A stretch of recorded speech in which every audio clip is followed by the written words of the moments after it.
এই পাপা, আপনি তো বলেছিলেন যদি আমি পরীক্ষায় পাশ করি তাহলে আমাকে একটা গাড়ি কিনে দেবেন। দেখুন আমি পরীক্ষায় পাশ করেছি, এখন চলুন আমাকে গাড়ি কিনে দিন। মনে করো আমি কি বলেছিলাম, আমি স্কুলে যাব না, আমি স্কুলে যাব না। আরে থামো, তোমার জন্য একটা অফার আছে। যদি তুমি পাশের বাড়ির বাচ্চার চেয়ে বেশি নম্বর আনতে পারো তাহলে আমি তোমাকে গাড়ি কিনে দেব।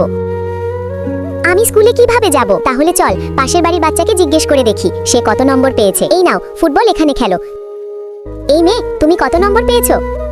আমি তো ফেল করেছি আঙ্কেল। দেখলে? ঠিক আছে, বাড়ি চলো, আমি এনে দিচ্ছি। মা, আমি পরীক্ষায় পাশ করেছি, এখন আমাকে গাড়ি কিনে দাও। চল আগে দেখি পাশের বাড়ির বাচ্চা কত নম্বর পেয়েছে। এই বাবু, তুমি পরীক্ষায় কত নম্বর পেয়েছো? আমি তো ফেল করেছি আন্টি। এখন দেখলে? চলো তোমাকে গাড়ি কিনে দিলাম। আরে এই পাশের বাড়ির লোকটা কত পাগল, তার মেয়ে ফেল করেছে তবু সে গাড়ি কিনে দিয়েছে। দারুণ পাগল প্রতিবেশী, তার ছেলে ফেল করেছে তবু সে গাড়ি কিনে দিয়েছে।